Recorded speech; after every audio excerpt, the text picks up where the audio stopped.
Hello welcome to all on my YouTube channel Jindal chemistry classes. ਜਿੱਦਾਂ ਕਿ ਆਪਾਂ 2-3 ਦਿਨ ਪਹਿਲਾਂ ਹੀ ਆਪਣੇ ਜਿੰਨੇ ਵੀ ਸਪੈਕਟ੍ਰੋਸਕੋਪੀ ਦੇ ਕੁਐਸਚਨਸ ਆਏ ਹੋਏ ਨੇ ਤੁਹਾਡੇ ਮਾਸਟਰ ਕੈਡਰ ਐਗਜ਼ਾਮ ਦੇ ਵਿੱਚ, ਜਿੰਨੇ ਵੀ ਹੁਣ ਤੱਕ ਹੋਏ ਨੇ ਲੈਕਚਰਰ ਕੈਡਰ ਐਗਜ਼ਾਮ ਦੇ ਵਿੱਚ, ਹੈ ਨਾ, ਸਾਰੇ ਕੁਐਸਚਨਸ ਇੱਕ ਸਿੰਗਲ ਪੀਡੀਐਫ ਬਣਾ ਕੇ ਚੈਪਟਰ ਵਾਈਜ਼, ਹੈ ਨਾ, ਤੁਹਾਨੂੰ ਟੈਲੀਗ੍ਰਾਮ ਚੈਨਲ ਦੇ ਉੱਪਰ ਮੇਰੀ ਜਿੰਦਲ ਕੈਮਿਸਟਰੀ ਕਲਾਸਿਸ ਦੇ ਉੱਪਰ ਮੈਂ ਆਲਰੇਡੀ ਸ਼ੇਅਰ ਕਰ ਦਿੱਤੀ ਹੈ।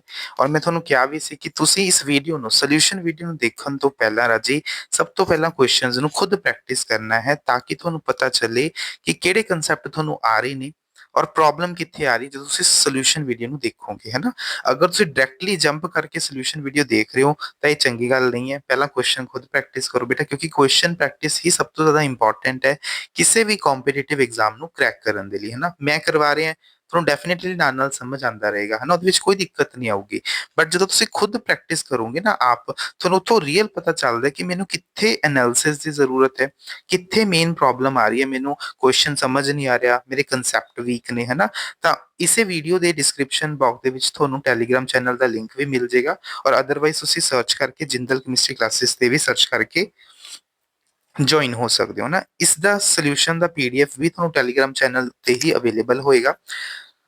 YouTube ਚੈਨਲ ਨੂੰ ਅਗਰ ਸਬਸਕ੍ਰਾਈਬ ਨਹੀਂ ਕੀਤਾ, ਸਬਸਕ੍ਰਾਈਬ ਜ਼ਰੂਰ ਕਰ ਲਓ। ਇਸੇ ਤਰ੍ਹਾਂ ਦੀਆਂ ਵੀਡੀਓਜ਼ ਤੁਹਾਡੇ ਲਈ ਲੈ ਕੇ ਆਉਂਦੇ ਰਵਾਂਗੇ, ਸੋ ਦੈਟ ਕਿ ਤੁਹਾਨੂੰ ਕਿਸੇ ਵੀ ਤਰ੍ਹਾਂ ਦੀ ਦਿੱਕਤ ਨਾ ਆਵੇ ਐਗਜ਼ਾਮ ਨੂੰ ਕ੍ਰੈਕ ਕਰਨ ਦੇ ਵਿੱਚ, ਹੈ ਨਾ। ਕਿਸੇ ਵੀ ਤਰ੍ਹਾਂ ਦਾ ਕੋਈ ਵੀ ਡਾਊਟ ਹੋਵੇ, ਵੀਡੀਓ ਅੱਛਾ ਲੱਗਿਆ, ਹੈ ਨਾ, ਕਿਤੇ ਵੀ ਕੋਈ ਚੀਜ਼ ਦੀ ਹੈ ਤਾਂ ਕਮੈਂਟ ਸੈਸ਼ਨ 'ਚ ਜ਼ਰੂਰ ਦੱਸਿਆ ਕਰੋ ਕਿ ਵੀਡੀਓ ਕਿੱਦਾਂ ਲੱਗ ਰਹੀ ਹੈ ਨਾ। ਤਾਂ ਕੁਐਸਚਨਸ ਨੂੰ ਆਪਾਂ ਸਟਾਰਟ ਕਰਦੇ ਹਾਂ। ਤਾਂ ਦੇਖੋ, ਜੋ ਤੁਹਾਡੇ ਕੋਲ ਪਹਿਲਾ ਕੁਐਸਚਨ ਹੈ, ਪਹਿਲਾ ਆਪਣੇ ਕੋਲ ਹੈ, this is a general question from your spectroscopy part. ਕਹਿੰਦੇ which is the correct order of wave number of the following radiations, ਹੈ ਨਾ। ਹੁਣ ਤੁਸੀਂ ਦੇਖੋ, ਮੈਂ ਤੁਹਾਨੂੰ ਨਾ ਇਲੈਕਟ੍ਰੋਮੈਗਨੈਟਿਕ ਰੇਡੀਏਸ਼ਨਸ ਦਾ ਨਾ, ਠੀਕ ਹੈ, ਕੰਪਲੀਟ ਆਰਡਰ ਲਿਖਵਾ ਦਿੰਦਾ ਹਾਂ ਕਿ ਇਲੈਕਟ੍ਰੋਮੈਗਨੈਟਿਕ ਰੇਡੀਏਸ਼ਨ ਦਾ ਕੀ ਆਰਡਰ ਆਉਂਦਾ ਹੈ। ਇਸ ਆਰਡਰ ਨੂੰ ਤੁਸੀਂ ਧਿਆਨ 'ਚ ਰੱਖਣਾ ਹੈ ਔਰ ਇਸ ਦੇ ਅਕੋਰਡਿੰਗ ਤੁਸੀਂ ਆਪਣੇ ਕੁਐਸਚਨ ਦਾ ਆਨਸਰ ਦੇ ਸਕਦੇ ਹੋ। ਤਾਂ ਸਭ ਤੋਂ ਜ਼ਿਆਦਾ ਐਨਰਜੈਟਿਕ ਰੇਜ਼ ਹੁੰਦੀਆਂ ਨੇ ਤੁਹਾਡੀਆਂ ਕਾਸਮਿਕ ਰੇਜ਼, ਜੋ ਕਿ ਤੁਹਾਡੇ ਯੂਨੀਵਰਸ 'ਚ ਹੁੰਦੀਆਂ ਨੇ। ਉਸ ਤੋਂ ਬਾਅਦ ਆਉਂਦੀਆਂ ਨੇ ਤੁਹਾਡੀਆਂ gamma rays, then X rays, ਉਸ ਤੋਂ ਬਾਅਦ ਯੂਵੀ ਅਲਟਰਾਵਾਇਲਟ ਰੇਜ਼, ਫਿਰ ਵਿਜ਼ੀਬਲ, ਦੈਨ ਆਉਂਦੀਆਂ ਨੇ ਤੁਹਾਡੀਆਂ ਇਨਫਰਾਰੈਡ ਰੇਜ਼, ਉਸ ਤੋਂ ਬਾਅਦ ਰਾਜੇ ਆਉਂਦੀਆਂ ਨੇ ਤੁਹਾਡੀਆਂ ਮਾਈਕ੍ਰੋਵੇਵਸ, ਐਂਡ ਜਮਾਂ ਲਾਸਟ ਤੇ ਆਉਂਦੀਆਂ ਨੇ ਤੁਹਾਡੀਆਂ ਰੇਡੀਓ ਵੇਵਸ, ਹੈ ਨਾ। ਤਾਂ ਇਹ ਤੁਹਾਡੇ ਕੋਲ ਇੱਕ ਆਰਡਰ ਲਿਖਿਆ ਹੈ ਇਨ ਇਨਕਰੀਜ਼ਿੰਗ ਆਰਡਰ ਆਫ ਵੇਵਲੈਂਥ। ਜਦੋਂ ਤੁਸੀਂ ਲੈਫਟ ਟੂ ਰਾਈਟ ਦੀ ਤਰਫ ਜਾਂਦੇ ਹੋ ਤਾਂ ਤੁਹਾਡਾ ਵੇਵਲੈਂਥ ਵੱਧਦੀ ਹੈ ਨਾ। ਪਰ ਜਦੋਂ ਤੁਸੀਂ ਰਾਈਟ ਟੂ ਲੈਫਟ ਦੀ ਤਰਫ ਆਉਂਦੇ ਹੋ ਤਾਂ ਤੁਹਾਡੀ એનર્ਜੀ ਵੱਧਦੀ ਹੈ, ਤੁਹਾਡੀ ਫ੍ਰੀਕੁਐਂਸੀ ਵੱਧਦੀ ਹੈ, ਤੁਹਾਡੇ ਵੇਵ ਨੰਬਰ ਵੱਧਦਾ ਹੈ। ਤਾਂ ਤਿੰਨੇ ਚੀਜ਼ਾਂ ਤੁਹਾਨੂੰ ਪਤਾ they are directly proportional to each other. ਹੁਣ ਦੇਖੋ, ਕੁਐਸਚਨ ਦੇ ਅਕੋਰਡਿੰਗ ਚੈੱਕ ਕਰੋ ਤਾਂ ਸਭ ਤੋਂ ਜ਼ਿਆਦਾ ਦੇਖੋ ਆਪਾਂ ਨੂੰ ਕੀ ਦਿੱਤਾ ਹੋਇਆ, ਐਕਸ-ਰੇ ਦਿੱਤਾ ਹੋਇਆ ਹੈ, ਅਲਟਰਾਵਾਇਲਟ ਦਿੱਤਾ ਹੋਇਆ ਹੈ, ਵਿਜ਼ੀਬਲ ਦਿੱਤਾ ਹੈ, ਇਨਫਰਾਰੈਡ ਦਿੱਤਾ ਹੈ ਤੇ ਰੇਡੀਓ ਵੇਵਸ ਦਿੱਤਾ ਹੈ। ਤਾਂ ਸਭ ਤੋਂ ਜ਼ਿਆਦਾ ਐਨਰਜੈਟਿਕ ਰੇਜ਼ ਕਿਹੜੀਆਂ ਨੇ? ਐਕਸ-ਰੇਜ਼। ਤਾਂ ਐਕਸ-ਰੇ ਆਪਸ਼ਨ 'ਚ ਦਿਖ ਰਿਹਾ ਹੈ 1, 2 ਤੇ 3। ਸੀ ਆਪਸ਼ਨ ਨਿਗਲੈਕਟਡ। ਸਭ ਤੋਂ ਘੱਟ ਕਿਹੜੀਆਂ ਨੇ? Radio waves. ਤਾਂ ਇੱਥੇ ਦੇਖੋ ਡੀ ਆਪਸ਼ਨ 'ਚ ਇਨਫਰਾਰੈਡ ਹੈ, ਇਹ ਕੈਂਸਲ, ਰੇਡੀਓ ਵੇਵਸ ਆ ਰਹੀਆਂ, ਹੈ ਨਾ। ਹੁਣ ਦੇਖੋ ਨੈਕਸਟ ਐਕਸ-ਰੇ ਤੋਂ ਬਾਅਦ ਯੂਵੀ ਹੁੰਦੀਆਂ ਨੇ, ਯੂਵੀ ਦਿਖ ਰਹੀਆਂ ਨੇ। ਉਸ ਤੋਂ ਬਾਅਦ ਵਿਜ਼ੀਬਲ ਹੈ, ਇੱਥੇ ਇਨਫਰਾਰੈਡ ਦਿੱਤਾ ਹੈ, ਗਲਤ ਹੈ। ਤਾਂ ਆਪਸ਼ਨ ਕੀ ਰਹਿ ਗਿਆ? B option. ਤਾਂ ਇਸ ਕੁਐਸਚਨ ਦਾ ਜੋ ਕਰੈਕਟ ਆਨਸਰ ਆਣਾ ਸੀ ਉਹ ਕੀ ਬਣਨਾ ਸੀ ਤੁਹਾਡਾ? B option. ਚੀਜ਼ਾਂ ਨੂੰ ਬੜੇ ਧਿਆਨ ਨਾਲ ਸਮਝਣਾ ਰਾਜੇ। ਅਗਰ ਕਿਸੇ ਨੂੰ ਸਪੈਕਟ੍ਰੋਸਕੋਪੀ ਪੋਰਸ਼ਨ 'ਚ ਡਾਊਟ ਆਂਦਾ ਹੈ, ਦੇਖੋ ਤੁਸੀਂ ਇੱਕ ਚੀਜ਼ ਨੋਟ ਕਰਿਓ, ਪੀਡੀਐਫ ਵਿੱਚ ਅਗਰ ਦੇਖਿਆ ਹੈ, ਲੈਕਚਰਰ ਕੈਡਰ ਦੇ ਐਗਜ਼ਾਮ ਦੇ ਵਿੱਚ ਬਹੁਤ ਸਾਰੇ ਕੁਐਸਚਨ, ਲਗਭਗ 10 ਤੋਂ 20 ਕੁਐਸਚਨ ਤੁਹਾਡੇ ਸਪੈਕਟ੍ਰੋਸਕੋਪੀ ਪੋਰਸ਼ਨ ਤੋਂ ਪੁੱਛੇ ਜਾਂਦੇ ਨੇ। ਔਰ ਮਾਸਟਰ ਕੈਡਰ ਐਗਜ਼ਾਮ ਦੇ ਵਿੱਚ 5 ਕੁਐਸਚਨ ਤੋਂ ਲੈ ਕੇ 10 ਕੁਐਸਚਨ ਤੱਕ ਤੁਹਾਡੇ ਮਾਸਟਰ ਕੈਡਰ ਦੇ ਐਗਜ਼ਾਮ ਦੇ ਵਿੱਚ ਆਉਂਦੇ ਨੇ। ਤਾਂ ਸਪੈਕਟ੍ਰੋਸਕੋਪੀ ਪੋਰਸ਼ਨ ਨਾ ਆਪਣੇ ਆਪ ਦੇ ਵਿੱਚ ਬਹੁਤ ਜ਼ਿਆਦਾ ਹਾਈ ਵੇਟੇਜ ਰੱਖਦਾ ਹੈ। ਤਾਂ ਅਗਰ ਕਿਸੇ ਨੂੰ ਸਪੈਕਟ੍ਰੋਸਕੋਪੀ ਪੋਰਸ਼ਨ ਡਿਫਿਕਲਟ ਲੱਗਦਾ ਹੈ ਤਾਂ ਉਹ ਮੇਰੇ ਕੋਲੋਂ ਜਿੰਦਲ ਕੈਮਿਸਟਰੀ ਕਲਾਸਿਸ ਤੋਂ ਕੱਲਾ ਸੈਪਰੇਟ ਸਪੈਕਟ੍ਰੋਸਕੋਪੀ ਬੈਚ ਵੀ ਲੈ ਸਕਦਾ ਹੈ। ਇਹ ਆਫਰ ਥੋੜੇ ਦਿਨਾਂ ਲਈ ਹੀ ਵੈਲਿਡ ਹੈ। ਤੁਹਾਨੂੰ 1299 ਦੇ ਵਿੱਚ ਪੂਰਾ ਸਪੈਕਟ੍ਰੋਸਕੋਪੀ ਬੈਚ ਮਿਲ ਜਾਏਗਾ, ਜਿਹਦੇ ਵਿੱਚ ਤੁਹਾਨੂੰ ਕੰਪਲੀਟ ਨੋਟਸ, ਪੂਰੇ ਲੈਕਚਰਸ, ਅਸਾਈਨਮੈਂਟ ਪ੍ਰੋਪਰ ਮਿਲਣਗੀਆਂ। ਤਾਂ ਤੁਸੀਂ ਇਹ ਅਵੇਲ ਕਰ ਸਕਦੇ ਹੋ ਮੇਰੇ ਗਿਵਨ ਨੰਬਰ ਦੇ ਉੱਪਰ, ਮੈਨੂੰ ਕੰਟੈਕਟ ਕਰ ਲਿਓ। ਬਹੁਤ ਜ਼ਿਆਦਾ ਹਾਈ ਵੇਟੇਜ ਹੈ, ਮੈਂ ਤੁਹਾਨੂੰ ਪਹਿਲਾਂ ਕਹਿ ਰਿਹਾ ਹਾਂ। ਸੈਕਿੰਡ ਕੁਐਸਚਨ ਤੇ ਮੂਵ ਕਰਦੇ ਹਾਂ। ਦੇਖੋ ਹੁਣ ਤੁਹਾਡੀ ਨਾ ਯੂਵੀ ਵਿਜ਼ੀਬਲ ਸਪੈਕਟ੍ਰੋਸਕੋਪੀ ਦੇ ਕੁਐਸਚਨ ਸਟਾਰਟ ਹੋ ਜਾਣਗੇ, ਜਿਹਦੇ ਵਿੱਚ ਦੇਖੋ ਤੁਹਾਡੇ ਕੋਲ ਜੋ ਪਹਿਲਾ ਕੁਐਸਚਨ ਨਿਕਲ ਕੇ ਆ ਰਿਹਾ ਹੈ, ਪਹਿਲਾ ਕੁਐਸਚਨ ਧਿਆਨ ਨਾਲ ਦੇਖੋ ਕਿ ਕੁਐਸਚਨ ਦਿੱਤਾ ਕੀ ਹੋਇਆ ਹੈ। ਫਸਟ ਕੁਐਸਚਨ ਹੈ ਤੁਹਾਡਾ, UV spectrum of acetaldehyde shows prominent band due. ਇਹ ਦੇਖੋ ਮਾਸਟਰ ਕੈਡਰ 2016 ਚ ਕੁਐਸਚਨ ਪੁੱਛਿਆ ਗਿਆ ਸੀ। ਤਾਂ ਦੇਖੋ ਐਸੀਟਾਲਡੀਹਾਈਡ ਕੀ ਹੁੰਦਾ ਹੈ? CH3, C double bond O H. तो देखो ਇਹਦੇ ਵਿੱਚ ਕੀ ਆਕਸੀਜਨ ਕੋਲ ਲੋਨ ਪੇਅਰ ਨੇ, ਤਾਂ ਲੋਨ ਪੇਅਰ ਮਤਲਬ ਨਾਨ ਬੌਂਡਿੰਗ ਇਲੈਕਟ੍ਰੋਨ। ਤਾਂ ਆਪਣੇ ਕੋਲ ਕਿਹੜੀਆਂ-ਕਿਹੜੀਆਂ ਬੈਂਡਸ ਆਉਂਦੀਆਂ ਨੇ ਯੂ ਵਿੱਚ n2 ਪਾਈ ਸਟਾਰ ਆ ਸਕਦੀ ਹੈ। ਦੂਜੇ ਦੇ ਕੋਲ ਪਾਈ ਬੈਂਡ ਹੈ ਤਾਂ ਪਾਈ ਟੂ ਪਾਈ ਸਟਾਰ ਟ੍ਰਾਂਜੀਸ਼ਨਸ ਵੀ ਆ ਸਕਦੀਆਂ ਨੇ। ਤਾਂ ਆਹ ਦੋ ਤਰ੍ਹਾਂ ਦੀਆਂ ਜਿਹੜੀਆਂ ਟ੍ਰਾਂਜੀਸ਼ਨਸ ਨੇ ਉਹ ਤੁਹਾਡੇ ਐਸੀਟਾਈਲਡੀਹਾਈਡ ਕਾਰਬੋਨਿਲ ਗਰੁੱਪ 'ਚ ਤੁਹਾਨੂੰ ਦੇਖਣ ਨੂੰ ਮਿਲਦੀਆਂ ਹੀ ਮਿਲਦੀਆਂ ਨੇ। ਤੇ ਇਸ ਕੁਐਸਚਨ ਦਾ ਆਂਸਰ ਕੀ ਆਣਾ ਹੈ? ਸੀ ਆਪਸ਼ਨ। ਹਮੇਸ਼ਾ ਚੈੱਕ ਕਰੋ ਕਿ ਉਸ ਕੋਲ ਕਿਸ ਤਰ੍ਹਾਂ ਦੇ ਬੌਂਡਸ ਪ੍ਰੈਜ਼ੈਂਟ ਨੇ। ਤਾਂ ਇਹਦੇ ਕੋਲ ਨਾਨ ਬੌਂਡਿੰਗ ਨੇ ਤਾਂ ਨਾਨ ਬੌਂਡਿੰਗ ਤੋਂ ਜਿੰਨੀਆਂ ਵੀ ਟ੍ਰਾਂਜੀਸ਼ਨ ਪੋਸੀਬਲ ਨੇ ਉਹ ਲਿਖ ਲਓ। ਇਹਦੇ ਕੋਲੇ ਪਾਈ ਬੌਂਡ ਹੈ ਤਾਂ ਪਾਈ ਬੌਂਡ ਤੋਂ ਜਿੰਨੀਆਂ ਟ੍ਰਾਂਜੀਸ਼ਨ ਪੋਸੀਬਲ ਨੇ ਤੁਸੀਂ ਉਹ ਲਿਖ ਲਓ। ਤਾਂ ਆਪਣੇ ਯੂਵੀ ਸਪੈਕਟ੍ਰੋਸਕੋਪੀ ਦੇ ਵਿੱਚ ਮੇਨਲੀ ਆਪਾਂ n to pi star transition ਨੂੰ ਡਿਸਕਸ ਕਰਦੇ ਹਾਂ, ਆਪਾਂ pi to pi star transition ਨੂੰ ਡਿਸਕਸ ਕਰਦੇ ਹਾਂ। ਤਾਂ ਇਸ ਕੁਐਸਚਨ ਦਾ ਜੋ ਕਰੈਕਟ ਆਂਸਰ ਆਣਾ ਸੀ ਉਹ ਕੀ ਆਏਗਾ ਤੁਹਾਡੇ ਕੋਲੇ? ਸੀ ਆਪਸ਼ਨ। ਧਿਆਨ ਰੱਖਣਾ ਬਹੁਤ ਹੀ ਇੰਪੋਰਟੈਂਟ ਹੈ, ਕੁਐਸਚਨ ਐਗਜ਼ਾਮ ਦੇ ਵਿੱਚ ਦੇਖੋ ਇਦਾਂ ਦੇ ਹੀ ਆਉਂਦੇ ਨੇ। Next, for Beer-Lambert law in analytical chemistry, the best concentration to be used। देखो ध्यान रखना Beer-Lambert law ਕੀ ਹੁੰਦਾ ਹੈ? ਇਹ ਕੀ ਕਹਿੰਦਾ ਹੈ ਕਿ ਜੋ ਤੁਹਾਡੇ ਕੋਲ absorbance ਹੈ ਲਾਈਟ ਦੀ, ਹੈ ਨਾ, that is equals to epsilon, ਠੀਕ ਹੈ, that is your molar absorptivity coefficient, length into concentration. ਜੋ ਵੀ ਤੁਸੀਂ ਸੈਂਪਲ ਟਿਊਬ ਲਿੱਤੀ ਉਸ ਦੀ ਲੈਂਥ ਕਿੰਨੀ ਹੈ ਔਰ ਉਸ ਸੈਂਪਲ ਦੀ ਕੰਸੈਂਟ੍ਰੇਸ਼ਨ ਕਿੰਨੀ ਹੈ ਉਹਦੇ ਉੱਪਰ ਡਿਪੈਂਡ ਕਰਦਾ ਹੈ। ਕੰਬਾਈਨਡ ਬੀਅਰ ਲੈਂਬਰਟ ਲਾਅ ਹੈ ਨਾ। ਤਾਂ ਇਹਦੇ ਵਿੱਚ ਹੁਣ ਦੇਖੋ ਕੀ ਹੁੰਦਾ ਹੈ ਨਾ, ਇਹ ਐਪਲੀਕੇਬਲ ਹੁੰਦਾ ਹੈ for a very dilute solution. This is applicable only to dilute solution. ਹੁਣ ਦੇਖੋ ਇਹਦੀ ਕੰਸੈਂਟ੍ਰੇਸ਼ਨ ਕਿੰਨੀ ਹੋਣੀ ਚਾਹੀਦੀ ਹੈ ਤੁਹਾਨੂੰ ਪਤਾ ਹੋਣਾ ਚਾਹੀਦਾ ਹੈ। ਇਹ ਉਦੋਂ ਹੀ ਐਪਲੀਕੇਬਲ ਹੈ ਜਦੋਂ ਤੁਹਾਡੇ ਸੋਲੂਸ਼ਨ ਦੀ ਜਿਹੜੀ ਕੰਸੈਂਟ੍ਰੇਸ਼ਨ ਹੈ ਉਹ 10⁻³ ਮੋਲਰ ਤੋਂ ਕੀ ਹੋਵੇਗੀ? ਘੱਟ ਹੋਏਗੀ। ਅਗਰ ਇਸ ਤੋਂ ਜ਼ਿਆਦਾ ਕੰਸੈਂਟ੍ਰੇਸ਼ਨ ਹੋਇਆ ਤਾਂ ਉੱਥੇ ਬੀਅਰ ਲੈਂਬਰਟ ਲਾਅ ਜੋ ਹੈ ਉਹ ਡੈਵੀਏਸ਼ਨ ਪ੍ਰੋਵਾਈਡ ਕਰਨ ਲੱਗ ਜਾਂਦਾ ਹੈ। ਤਾਂ ਅਗਰ ਤੁਸੀਂ ਦੇਖੋ ਇੱਥੇ ਗ੍ਰਾਫ ਪਲਾਟ ਕਰੋ ਐਬਜ਼ੌਰਬੈਂਸ ਵਰਸਸ ਕੰਸੈਂਟ੍ਰੇਸ਼ਨ ਦੇ ਵਿੱਚ, ਹੈ ਨਾ, ਤਾਂ ਐਬਜ਼ੌਰਬੈਂਸ ਵਰਸਸ ਕੰਸੈਂਟ੍ਰੇਸ਼ਨ ਦੇ ਵਿੱਚ ਕਰਵ ਕੀ ਆਏਗਾ? y mx ਟਾਈਪ ਕਰਵ ਆਏਗਾ। ਤਾਂ ਤੁਹਾਨੂੰ ਇਦਾਂ ਦਾ ਇੱਕ ਕਰਵ ਦੇਖਣ ਨੂੰ ਮਿਲਦਾ ਹੈ ਨਾ। ਬਟ ਜਦੋਂ ਤੁਹਾਡੀ ਕੰਸੈਂਟ੍ਰੇਸ਼ਨ ਇਸ ਤੋਂ ਕੀ ਹੁੰਦੀ ਹੈ? ਇਹਦੇ ਬਰਾਬਰ ਜਾਂ ਇਸ ਤੋਂ ਜ਼ਿਆਦਾ ਹੁੰਦੀ ਹੈ ਤਾਂ ਇੱਥੇ ਕੀ ਆਉਂਦੇ ਨੇ? ਇਸ ਤਰ੍ਹਾਂ ਦੀਆਂ ਡੈਵੀਏਸ਼ਨਸ ਦੇਖਣ ਨੂੰ ਮਿਲ ਸਕਦੀਆਂ ਨੇ ਤੁਹਾਨੂੰ, ਹੈ ਨਾ। ਤਾਂ ਇਹ ਤੋਂ ਘੱਟ ਕੰਸੈਂਟ੍ਰੇਸ਼ਨ ਹੋਣੀ ਚਾਹੀਦੀ, ਦੈਟ ਮੀਨਸ 10⁻³ ਮੋਲਰ ਤੋਂ ਕੰਸੈਂਟ੍ਰੇਸ਼ਨ ਕੀ ਹੋਣੀ ਚਾਹੀਦੀ? Should be less than. ਤਾਂ ਕਿਹੜਾ ਆਪਸ਼ਨ ਹੈ? ਸਿਰਫ ਡੀ ਆਪਸ਼ਨ। ਦੇਖੋ ਆਹ ਵਾਲੀਆਂ ਕੰਸੈਂਟ੍ਰੇਸ਼ਨ 10⁻³ ਮੋਲਰ ਤੋਂ ਜ਼ਿਆਦਾ ਨੇ, ਇਹ ਉਹਦੇ ਇਕੁਅਲ ਨੇ, ਤਾਂ ਆਪਾਂ ਨੂੰ ਤਾਂ ਘੱਟ ਵਾਲੀ ਚਾਹੀਦੀ ਹੈ। ਤਾਂ ਘੱਟ ਵਾਲੀ ਕੰਸੈਂਟ੍ਰੇਸ਼ਨ ਕਿਹੜੀ ਹੈ? 10⁻³ ਮੋਲਰ। ਤਾਂ ਇਹਨਾਂ ਚੀਜ਼ਾਂ ਬਾਰੇ ਤੁਹਾਨੂੰ ਪਤਾ ਹੋਣਾ ਚਾਹੀਦਾ, ਬਹੁਤ ਹੀ ਇੰਪੋਰਟੈਂਟ ਇਹਦਾ ਜੀ। ਕਰੈਕਟਸ ਜਾਣਨੇ ਨੇ, ਪ੍ਰੋਪਰ ਚੀਜ਼ਾਂ ਨੂੰ ਸਮਝਣਾ, ਤੁਸੀਂ ਬੈਚ ਜੁਆਇਨ ਕਰ ਸਕਦੇ ਹੋ। ਨੈਕਸਟ ਹੈ ਬੇਟਾ ਬੈਥੋਕ੍ਰੋਮਿਕ ਸ਼ਿਫਟ, ਹੈ ਨਾ। 2017 ਦੇ ਵਿੱਚ ਇਹ ਕੁਐਸਚਨ ਪੁੱਛਿਆ ਗਿਆ ਸੀ। ਬੈਥੋਕ੍ਰੋਮਿਕ ਸ਼ਿਫਟ ਦਾ ਰਾਜੇ ਦੂਸਰਾ ਨਾਮ ਕੀ ਹੁੰਦਾ ਹੈ? Red shift. ਦੋ ਤਰ੍ਹਾਂ ਦੀਆਂ ਸ਼ਿਫਟ ਦੇਖਣ ਨੂੰ ਮਿਲਦੀਆਂ ਨੇ ਬੇਟਾ, ਇੱਕ ਹੁੰਦੀਆਂ ਨੇ ਰੈੱਡ ਸ਼ਿਫਟ, ਇੱਕ ਹੁੰਦੀ ਹੈ ਬਲੂ ਸ਼ਿਫਟ, ਹੈ ਨਾ। ਰੈੱਡ ਸ਼ਿਫਟ ਦਾ ਨਾਮ ਕੀ ਹੁੰਦਾ ਹੈ? ਬੈਥੋਕ੍ਰੋਮਿਕ ਸ਼ਿਫਟ। ਬਲੂ ਸ਼ਿਫਟ ਦਾ ਨਾਮ ਕੀ ਹੁੰਦਾ ਹੈ ਰਾਜੇ? ਹਿਪੋਕ੍ਰੋਮਿਕ ਸ਼ਿਫਟ, ਠੀਕ ਹੈ, ਹਾਈਪੋਕ੍ਰੋਮਿਕ ਸ਼ਿਫਟ। ਤਾਂ ਦੇਖੋ ਹੁਣ ਇਹਨਾਂ ਵਿੱਚ ਹੁੰਦਾ ਕੀ ਹੈ? ਦੇਖੋ ਰੈੱਡ ਸ਼ਿਫਟ ਤੇ ਇੱਕ ਬਲੂ ਸ਼ਿਫਟ, ਕਿਹਦੀ ਵੇਵਲੈਂਥ ਜ਼ਿਆਦਾ ਹੁੰਦੀ ਤੁਹਾਨੂੰ ਪਤਾ ਹੋਣਾ ਹੈ? ਰੈੱਡ ਦੀ। ਤਾਂ ਰੈੱਡ ਦੀ ਵੇਵਲੈਂਥ ਕੀ ਹੁੰਦੀ ਹੈ? ਵੱਧਦੀ ਹੈ। ਬਲੂ ਦੀ ਵੇਵਲੈਂਥ ਕੀ ਹੁੰਦੀ ਹੈ? ਘਟਦੀ ਹੈ। ਤਾਂ ਜਦੋਂ ਤੁਹਾਡੇ ਸਿਸਟਮ ਦੀ ਵੇਵਲੈਂਥ ਇਨਕਰੀਜ਼ ਕਰੇ, ਐਬਜ਼ੌਰਪਸ਼ਨ ਮੈਕਸਿਮਮ ਇਨਕਰੀਜ਼ ਕਰੇ, ਤਾਂ ਉਸ ਨੂੰ ਆਪਾਂ ਬੋਲਦੇ ਹਾਂ ਰੈੱਡ ਸ਼ਿਫਟ ਜਾਂ ਬੈਥੋਕ੍ਰੋਮਿਕ ਸ਼ਿਫਟ, ਹੈ ਨਾ। ਔਰ ਅਗਰ ਤੁਹਾਡੀ ਸ਼ਿਫਟ ਜੋ ਐਬਜ਼ੌਰਪਸ਼ਨ ਮੈਕਸਿਮਮ ਹੈ ਲੈਮਡਾ ਮੈਕਸ ਉਹ ਡਿਕਰੀਜ਼ ਕਰੇ ਤਾਂ ਉਸ ਨੂੰ ਆਪਾਂ ਬੋਲਦੇ ਹਾਂ ਬਲੂ ਸ਼ਿਫਟ ਜਾਂ ਹਾਈਪੋਕ੍ਰੋਮਿਕ ਸ਼ਿਫਟ, ਹੈ ਨਾ। ਤਾਂ ਇਹ ਚੀਜ਼ ਦਾ ਤੁਸੀਂ ਧਿਆਨ ਰੱਖਣਾ ਹੈ, ਇੰਪੋਰਟੈਂਟ ਹੈ। ਇਹਦੇ ਵਿੱਚ ਤੁਹਾਨੂੰ ਕੁਐਸਚਨ ਡਾਇਰੈਕਟਲੀ ਐਗਜ਼ਾਮ ਦੇ ਵਿੱਚ ਪੁੱਛੇ, ਠੀਕ ਹੈ, ਧਿਆਨ ਰੱਖਣਾ। ਔਰ ਅਗਰ ਦੇਖੋ ਤੁਹਾਡੇ ਕੋਲ ਮੋਲਰ ਐਬਜ਼ੌਰਪਸ਼ਨ ਕੋਐਫੀਸ਼ੀਐਂਟ ਹੈ ਐਪਸਾਈਲਮ, ਅਗਰ ਇਹਦੀ ਵੈਲਿਊ ਵੱਧਦੀ ਹੈ ਤਾਂ ਇਸ ਨੂੰ ਬੋਲਦੇ ਹਾਂ ਆਪਾਂ hyperchromic shift. This is known as your hyperchromic shift. ਇਹਦੇ ਨਾਲ ਸਿਸਟਮ ਦੀ ਇੰਟੈਂਸਿਟੀ ਵੱਧਦੀ ਹੈ। ਔਰ ਅਗਰ ਇਹਦੀ ਵੈਲਿਊ ਡਿਕਰੀਜ਼ ਕਰਦੀ ਹੈ ਤਾਂ ਉਸ ਨੂੰ ਆਪਾਂ ਬੋਲਦੇ ਹਾਂ ਹਾਈਪੋਕ੍ਰੋਮਿਕ shift. that is known as your hypochromic shift। ਧਿਆਨ ਰੱਖਣਾ, ਇਹ ਤੁਹਾਨੂੰ ਪੇਪਰ 'ਚ ਡਾਇਰੈਕਟਲੀ ਕੁਐਸਚਨ ਪੁੱਛੇ ਜਾ ਸਕਦੇ ਨੇ।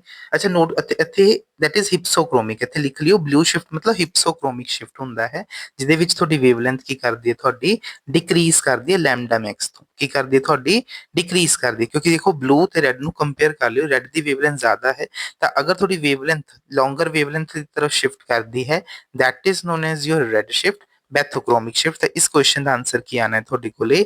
ਏ ਆਪਸ਼ਨ। ਨੈਕਸਟ ਕੁਐਸਚਨ ਨੰਬਰ 4, ਇਹ ਤੁਹਾਡਾ ਮਾਸਟਰ ਕੈਡਟ 2021 ਚ ਪੁੱਛਿਆ ਗਿਆ ਸੀ। ਹੁਣ ਕੁਐਸਚਨ ਦੇ ਵਿੱਚ ਫਾਰਮੈਲਡੀਹਾਈਡ ਦਿੱਤਾ ਹੋਇਆ ਹੈ। ਦੇਖੋ ਫਾਰਮੈਲਡੀਹਾਈਡ ਦਾ ਜੋ IUPAC ਨੇਮ ਹੈ ਕਮੈਂਟ ਸੈਕਸ਼ਨ 'ਚ ਜ਼ਰੂਰ ਲਿਖਿਓ ਦਾ IUPAC ਨੇਮ ਆਫ ਯਰ ਫਾਰਮੈਲਡੀਹਾਈਡ। ਦੇਖੋ ਨਾਲ ਮੈਂ ਇਦਾਂ ਦੇ ਕੁਐਸਚਨ ਪੁੱਛਦਾ ਰਹੂੰਗਾ, ਕਮੈਂਟ ਸੈਕਸ਼ਨ 'ਚ ਜ਼ਰੂਰ ਲਿਖਿਓ। ਇਸ ਨਾਲ ਪਤਾ ਲੱਗਦਾ ਕਿ ਤੁਸੀਂ ਕਿੰਨੇ ਸਲੀਕੇ ਦੇ ਨਾਲ ਵੀਡੀਓ ਨੂੰ ਵਾਚ ਕਰ ਰਹੇ ਹੋ, ਸੁਣ ਰਹੇ ਹੋ ਧਿਆਨ ਦੇ ਨਾਲ, ਹੈ ਨਾ। ਅਗੇਨ ਦੇਖੋ ਇਹਦੇ ਵਿੱਚ ਕੀ ਕਾਰਬੋਨਿਲ ਗਰੁੱਪ ਹੈ ਤੇ ਇਹਦੇ ਵਿੱਚ ਕਿਹੜੇ ਕਿਹੜੇ ਬੌਂਡ ਸ਼ਿਫਟ ਪ੍ਰੈਜ਼ੈਂਟ ਹੋ ਸਕਦੀਆਂ ਨੇ transition n to pi star ਤੇ pi to ਪਾਈ ਸਟਾਰ। ਇਸ ਕੁਐਸਚਨ ਦਾ ਆਨਸਰ ਕੀ ਬਣਨਾ ਤੁਹਾਡੇ ਕੋਲੇ? ਸੀ ਆਪਸ਼ਨ। ਧਿਆਨ ਰੱਖਣਾ ਇਦਾਂ ਦੇ ਹੀ ਕੁਐਸਚਨ ਤੁਹਾਨੂੰ ਐਗਜ਼ਾਮ ਦੇ ਵਿੱਚ ਪੁੱਛੇ ਜਾ ਸਕਦੇ ਨੇ। ਹੁਣ ਮੰਨ ਲਓ ਤੁਹਾਡੇ ਕੋਲ ਮੈਂ ਵਾਟਰ ਦਿੱਤਾ, ਮੈਂ ਪੁੱਛਾਂ ਕਿ ਵਾਟਰ ਦੇ ਵਿੱਚ ਦੱਸੋ ਕਿਹੜੀਆਂ-ਕਿਹੜੀਆਂ ਟ੍ਰਾਂਜੀਸ਼ਨ ਪੋਸੀਬਲ ਨੇ, ਤਾਂ ਦੇਖੋ ਵਾਟਰ ਕੋਲ ਲੋਨ ਪੇਅਰ ਹੈ। ਹੁਣ ਨॉन ਬੌਂਡਿੰਗ ਇਹਦੇ ਵਿੱਚ ਕਿਸੇ ਵੀ ਤਰ੍ਹਾਂ ਦਾ ਪਾਈ ਬੌਂਡ ਨਹੀਂ ਹੈ, ਤਾਂ ਪਾਈ ਨਹੀਂ ਹੈ ਤਾਂ ਪਾਈ ਸਟਾਰ ਵੀ ਨਹੀਂ ਹੋ ਸਕਦਾ, ਤੇ ਇਹਦੇ ਵਿੱਚ ਸਿਰਫ ਸਿਗਮਾ ਹੈ, ਤਾਂ ਜਾਂ ਤਾਂ n ਟੂ ਸਿਗਮਾ ਸਟਾਰ ਹੋ ਸਕਦੀ ਹੈ। ਦੂਸਰੀ ਪੋਸੀਬਿਲਿਟੀ ਕੀ ਹੈ? ਸਿਗਮਾ ਟੂ ਸਿਗਮਾ ਸਟਾਰ ਹੋ ਸਕਦੀ ਹੈ ਨਾ। ਹੋਮਵਰਕ ਕੀ ਹੈ ਤੁਸੀਂ ਦੱਸਣਾ ਹੈ, ਯੂਵੀ ਦੇ ਵਿੱਚ ਤੁਹਾਨੂੰ ਵਾਟਰ ਦੇ ਵਿੱਚ ਫॉर ਵਾਟਰ ਯੂਵੀ ਦੇ ਵਿੱਚ ਤੁਹਾਨੂੰ ਟੋਟਲ ਨੰਬਰ ਆਫ ਟ੍ਰਾਂਜੀਸ਼ਨਸ ਕਿੰਨੀਆਂ ਦੇਖਣ ਨੂੰ ਮਿਲਦੀਆਂ ਨੇ, ਇਹ ਤੁਹਾਡਾ ਹੋਮਵਰਕ ਹੈ। ਨਾਲ ਨਾਲ ਜ਼ਰੂਰ ਕਮੈਂਟ ਸੈਕਸ਼ਨ ਦੇ ਵਿੱਚ ਕਮੈਂਟ ਕਰਕੇ ਤੁਸੀਂ ਦੱਸਣਾ ਹੈ। ਕੁਐਸਚਨ ਨੰਬਰ 2022 ਦੇ ਵਿੱਚ ਦੇਖੋ ਆਇਆ ਹੋਇਆ ਹੈ, ਕਹਿੰਦੇ ਯੂਵੀ ਵਿਜ਼ੀਬਲ ਸਪੈਕਟ੍ਰੋਸਕੋਪੀ ਦੇ ਵਿੱਚ ਕਹਿੰਦੇ ਅਗਰ ਤੁਸੀਂ ਐਨਿਲੀਨ ਨੂੰ, ਦਿਸ ਇਜ਼ ਯਰ ਐਨਿਲੀਨ, ਬੈਂਜ਼ੀਨ ਦੇ ਉੱਪਰ NH2 ਗਰੁੱਪ ਹੈ, ਕਹਿੰਦੇ ਅਗਰ ਤੁਸੀਂ ਉਸਨੂੰ ਟ੍ਰੀਟ ਕਰ ਦੋ HCl ਦੇ ਨਾਲ ਤਾਂ ਤੁਹਾਡੇ ਲੈਮਡਾ ਮੈਕਸ ਦੇ ਉੱਪਰ ਕੀ ਫਰਕ ਪਏਗਾ, ਤੁਸੀਂ ਇਹ ਦੱਸਣਾ। ਦੇਖੋ ਐਨਲੀਨ ਹੈ, ਐਨਲੀਨ ਪਹਿਲਾਂ ਕੀ ਹੈ, ਦੇਖੋ ਸਾਰੀ ਰੈਜ਼ੋਨੈਂਸ ਵਿੱਚ ਇਨਵੋਲਵ ਹੈ। ਤਾਂ ਦੇਖੋ ਜਦੋਂ ਐਨਲੀਨ ਸਿਸਟਮ ਸੀ ਤਾਂ NH2 ਗਰੁੱਪ ਕੀ ਕਰ ਰਿਹਾ, ਰੈਜ਼ੋਨੈਂਸ ਨੂੰ ਇਨਕਰੀਜ਼ ਕਰ ਰਿਹਾ। ਰੈਜ਼ੋਨੈਂਸ ਇਨਕਰੀਜ਼ ਕਰਨ ਦੇ ਨਾਲ ਸਿਸਟਮ ਦੀ એનર્ਜੀ ਘਟੇਗੀ, ਔਰ ਜੋ ਤੁਹਾਡੇ ਕੋਲ ਵੇਵਲੈਂਥ ਮੈਕਸਿਮਮ ਹੈ ਉਹ ਕੀ ਹੋਏਗੀ, ਤੁਹਾਡੀ ਇਨਕਰੀਜ਼ ਹੋਏਗੀ, ਹੈ ਨਾ, ਐਜ਼ ਕੰਪੇਅਰ ਟੂ ਦੀ ਬੈਂਜ਼ੀਨ। ਤਾਂ ਦੇਖੋ ਇੱਥੇ ਜਿਹੜੇ ਸੈਚੂਰੇਟਡ, ਜਿਹੜੇ ਤੁਹਾਡੇ ਕੋਲ ਅਨਸੈਚੂਰੇਟਡ ਗਰੁੱਪਸ ਹੁੰਦੇ ਨੇ ਰਾਜੇ, ਉਹਨੂੰ ਆਪਾਂ ਬੋਲਦੇ ਹਾਂ ਕ੍ਰੋਮੋਫੋਰ। ਦੋ ਟਰਮਸ ਤੁਸੀਂ ਸੁਣੇ ਹੋਣਗੇ, ਕ੍ਰੋਮੋਫੋਰ ਹੁੰਦੇ ਨੇ, ਇੱਕ ਆਕਜ਼ੋਕ੍ਰੋਮ ਹੁੰਦੇ ਨੇ। ਤਾਂ ਜੋ ਗਰੁੱਪ ਤੁਹਾਡੀ ਇੰਟੈਂਸਿਟੀ ਨੂੰ, ਤੁਹਾਡੇ ਵੇਵਲੈਂਥ ਨੂੰ ਇਫੈਕਟ ਕਰਦੇ ਨੇ, ਸੈਚੂਰੇਟਡ ਗਰੁੱਪਸ ਹੁੰਦੇ ਨੇ, ਉਹਨਾਂ ਨੂੰ ਆਪਾਂ ਬੋਲਦੇ ਹਾਂ ਆਕਜ਼ੋਕ੍ਰੋਮ, ਹੈ ਨਾ। ਤਾਂ NH2 ਇੱਥੇ ਆਕਜ਼ੋਕ੍ਰੋਮ ਹੈ, ਔਰ ਤੁਹਾਡੇ ਕੋਲ ਜੋ ਬੈਂਜ਼ੀਨ ਹੈ that is known as your chromophore. ਪਰ ਜਿੱਦਾਂ ਹੀ ਤੁਸੀਂ ਦੇਖੋ ਬੈਂਜ਼ੀਨ ਦੇ ਵਿੱਚ ਤੁਹਾਨੂੰ ਪਤਾ ਨਾਈਟ੍ਰੋਜਨ ਉੱਪਰ ਲੋਨ ਪੇਅਰ ਨੇ, ਤੇ ਇਹ ਕਿਹੜਾ ਗਰੁੱਪ ਹੈ, ਇੱਕ ਬੇਸਿਕ ਗਰੁੱਪ ਹੈ।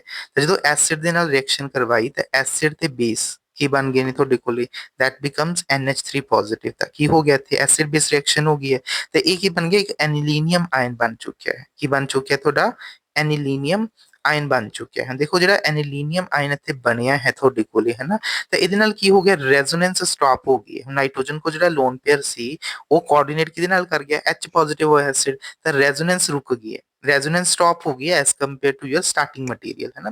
रेजोनेंस मतलब रुक गई है, तो मतलब सिस्टम की एनर्जी की हो चुकी है, थोड़ी इंक्रीज हो चुकी है, तो वेवलेंथ की करेगी, डिक्रीज करेगी, क्योंकि रेजोनेंस घटन दे नाल सिस्टम की एनर्जी बढ़ जाती है, वेवलेंथ घट जाती है। और अगर वेवलेंथ घट रही है मतलब टुवर्ड्स शॉर्टर वेवलेंथ हो रही, तो उसको आप की बोलते हाँ, ब्लू शिफ्ट, या उसको आप की बोलते हाँ, हिप्सोक्रोमिक शिफ्ट, है ना। ध्यान रखना, हिप्सोक्रोमिक शिफ्ट। जो हाइपोक्रोमिक शिफ्ट है वो थोड़ा किहदे नाल एसोसिएटेड है, एप्सिलॉन मैक्स ਦੇ ਨਾਲ। ਜਦੋਂ ਉਹਦੀ ਵੈਲਿਊ ਘਟਦੀ ਹੈ ਤਾਂ ਆਪਾਂ ਨੂੰ ਬੋਲਦੇ ਹਾਂ ਦੈਟ ਇਜ਼ ਯਰ ਹਾਈਪੋਕ੍ਰੋਮਿਕ ਸ਼ਿਫਟ। ਤਾਂ ਤੀਜਾ ਨੂੰ ਬੜੀ ਧਿਆਨ ਨਾਲ ਸਮਝਣਾ ਹੈ, ਕਿਉਂਕਿ ਪੇਪਰ ਦੇ ਵਿੱਚ ਕਿਤੋਂ ਵੀ ਕੁਐਸਚਨ ਤੁਹਾਨੂੰ ਫਰੇਮ ਕਰਕੇ ਆ ਸਕਦੇ ਨੇ।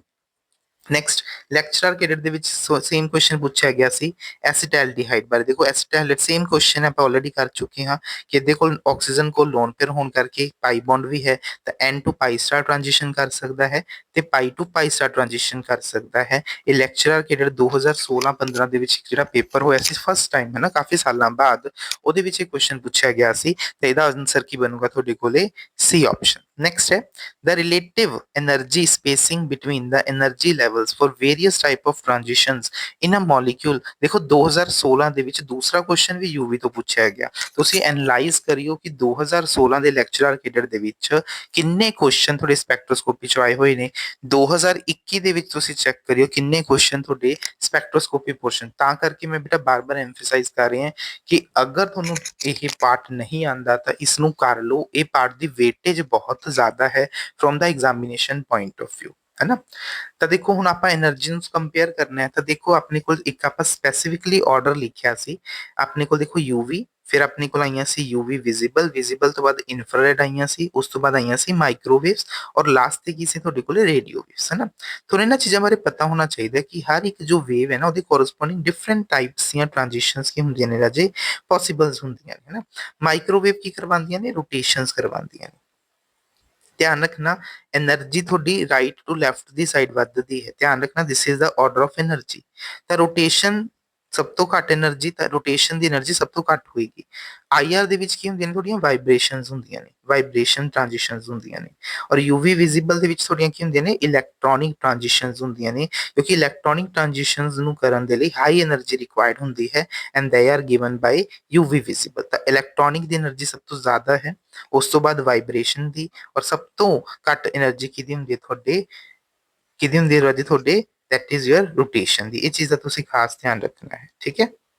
ਚਲੋ ਨੈਕਸਟ ਕੁਐਸਚਨ ਤੇ ਚੱਲਦੇ ਹਾਂ। 2021 ਦੇ ਵਿੱਚ ਕੁਐਸਚਨ ਪੁੱਛਿਆ ਗਿਆ, ਕਹਿੰਦੇ ਇਹਨਾਂ ਇਲੈਕਟ੍ਰੋਨਿਕ ਟ੍ਰਾਂਜੀਸ਼ਨਸ ਦੇ ਵਿੱਚੋਂ ਕਿਸ ਦੀ એનર્ਜੀ ਸਭ ਤੋਂ ਘੱਟ ਹੁੰਦੀ ਹੈ ਨਾ? ਕਿਹਦੀ એનર્ਜੀ ਸਭ ਤੋਂ ਘੱਟ ਹੋਏਗੀ? ਅਗਰ ਤੁਸੀਂ ਦੇਖੋ ਮੈਂ એનર્ਜੀ ਡਾਇਗਰਾਮ ਡਰਾ ਕਰਦਾ ਹਾਂ। This is your sigma, wait a second,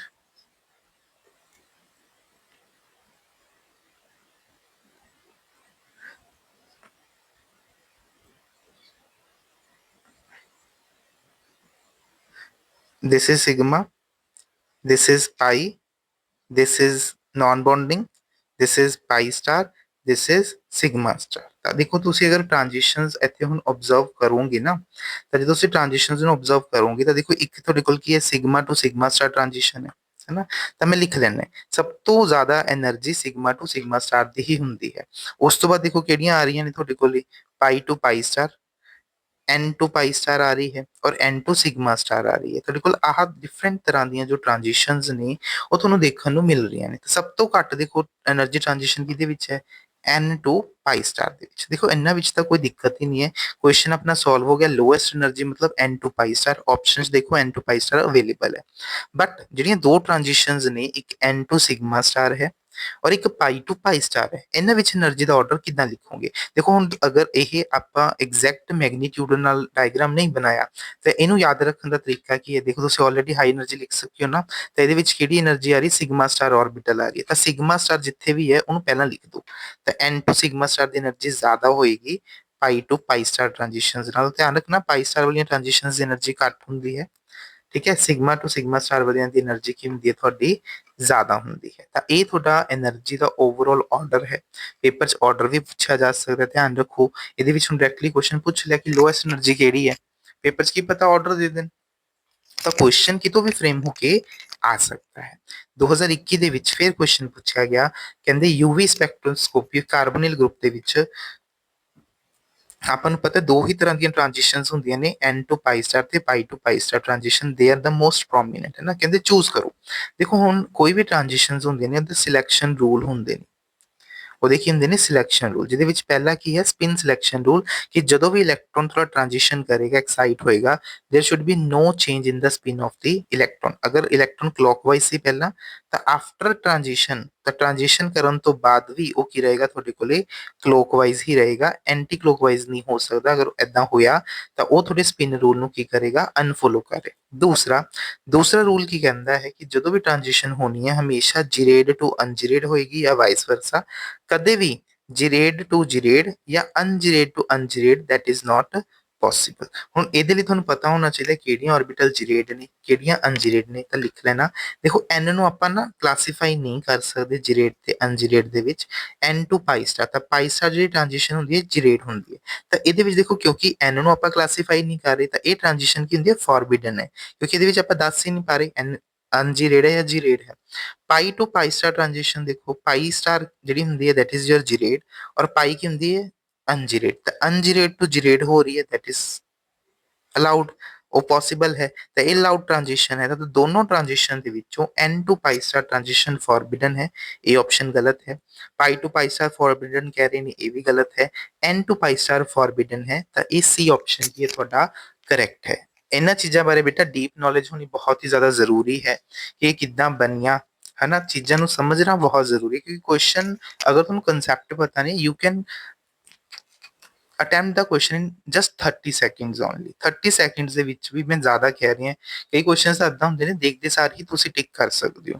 ਤਾਂ ਮੇਕ ਸ਼ੋਰ ਕਿ ਤੁਹਾਨੂੰ ਇਹਨਾਂ ਚੀਜ਼ਾਂ ਬਾਰੇ ਪਤਾ ਹੋਣਾ ਚਾਹੀਦਾ। ਤੇ ਇਹ ਸਾਰੇ ਕੁਐਸਚਨਸ ਹੁਣ ਤੱਕ ਤੁਹਾਡੇ ਯੂਵੀ ਸਪੈਕਟ੍ਰੋਸਕੋਪੀ ਤੋਂ ਪੁੱਛੇ ਗਏ ਸੀ। ਹੁਣ ਆਪਾਂ ਸਟਾਰਟ ਕਰਦੇ ਹਾਂ ਤੁਹਾਡੀ ਆਰਗੈਨਿਕ ਦਾ next part, that is your IR spectroscopy, ਹੈ ਨਾ। ਤਾਂ ਆਈਆਰ ਸਪੈਕਟ੍ਰੋਸਕੋਪੀ ਦੇ ਵਿੱਚ ਪਹਿਲਾ ਕੁਐਸਚਨ ਪੁੱਛਿਆ ਗਿਆ ਸੀ, ਕਹਿੰਦੇ ਅਗਰ ਤੁਸੀਂ ਪਾਣੀ ਦਾ ਆਈਆਰ ਸਪੈਕਟਰਾ ਲੈਣੇ ਹੋ ਤਾਂ ਤੁਹਾਨੂੰ ਕਿੰਨੇ ਬੈਂਡਸ ਦੇਖਣ ਨੂੰ ਮਿਲਣਗੇ। ਤਾਂ ਦੇਖੋ ਵਾਟਰ ਦਾ ਸਟਰਕਚਰ ਡਰਾ ਕਰੋ। ਵਾਟਰ ਦਾ ਸਟਰਕਚਰ ਦੇਖੋ ਕੀ ਹੈ, ਲੀਨੀਅਰ ਹੈ, ਨॉन ਲੀਨੀਅਰ ਹੈ, that is a non linear structure.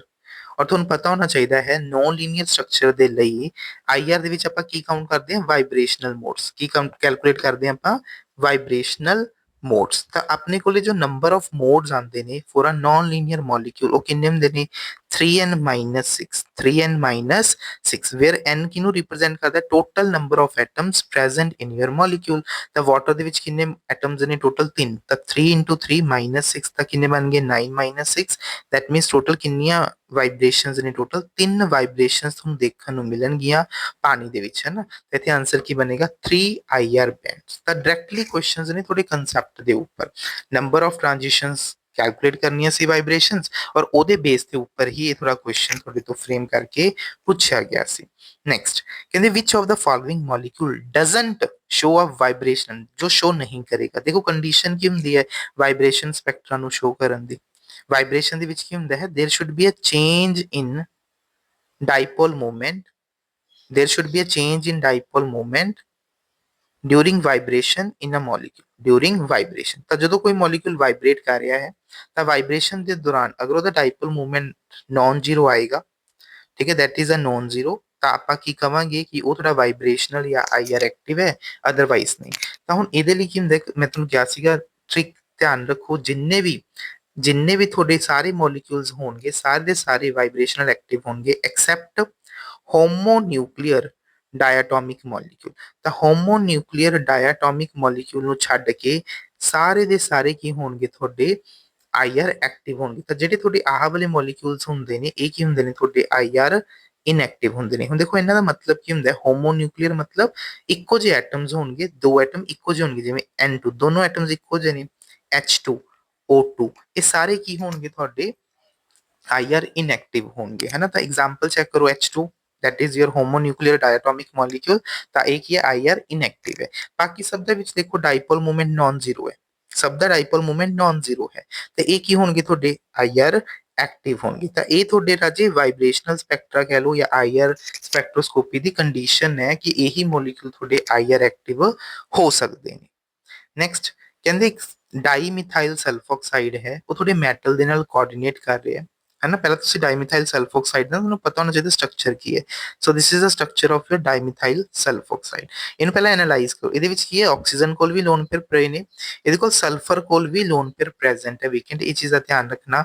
ਔਰ ਸਲਫਰ ਦੇਖੋ ਚੀਜ਼ਾਂ ਨੂੰ ਸਮਝਣੀ ਬਹੁਤ ਜ਼ਰੂਰੀ ਹੈ। ਸਲਫਰ ਕੀ ਥੋੜੇ 3D ਥਰਡ ਪੀਰੀਅਡ ਦਾ ਐਲੀਮੈਂਟ ਹੈ ਔਰ ਥਰਡ ਪੀਰੀਅਡ ਦੇ ਵਿੱਚ ਤੁਹਾਨੂੰ ਪਤਾ ਹੈ ਥਰਡ ਸ਼ੈਲ ਆ ਜਾਂਦਾ ਹੈ ਤੇ ਇਹਦੇ ਕੋਲ ਜਿਹੜੀ 3D ਆਰਬਿਟਲ ਹੈ ਉਹ ਵੀ ਇਹਦੇ ਕੋਲ ਵੇਕੈਂਟ ਪਈਆਂ ਨੇ। ਇਹ ਐਕਸਟਰਾ ਇਲੈਕਟ੍ਰੋਨ ਨੂੰ ਅਕੋਮੋਡੇਟ ਕਰ ਸਕਦੀਆਂ ਨੇ, ਐਕਸਟਰਾ ਇਲੈਕਟ੍ਰੋਨ ਨੂੰ ਅਕੋਮੋਡੇਟ ਕਰ ਸਕਦੇ। ਦੇਖੋ ਇਹ ਚੀਜ਼ਾਂ ਤੁਹਾਡੇ ਮਾਈਂਡ 'ਚ ਨਾ ਕੁਇਕਲੀ ਆਉਣੀਆਂ ਚਾਹੀਦੀਆਂ ਨੇ। ਜਦੋਂ ਵੀ ਤੁਸੀਂ ਚੀਜ਼ਾਂ ਨੂੰ ਦੇਖੋ ਸਲਫਰ ਆ ਗਿਆ ਥਰਡ ਪੀਰੀਅਡ ਦਾ ਐਲੀਮੈਂਟ ਆ ਗਿਆ ਇਹ ਚੀਜ਼ਾਂ ਤੁਹਾਡੇ ਮਾਈਂਡ 'ਚ ਆ ਜਾਣੀ ਚਾਹੀਦੀਆਂ ਨੇ। ਕੁਐਸਚਨ ਕੀ ਕਹਿ ਰਿਹਾ ਹੈ ਕਹਿੰਦੇ ਮੈਟਲ ਦੇ ਨਾਲ ਜੋ ਤੁਹਾਡਾ DMSO ਹੈ ਉਹ ਕੋਆਰਡੀਨੇਟ ਕਰ ਰਿਹਾ ਹੈ।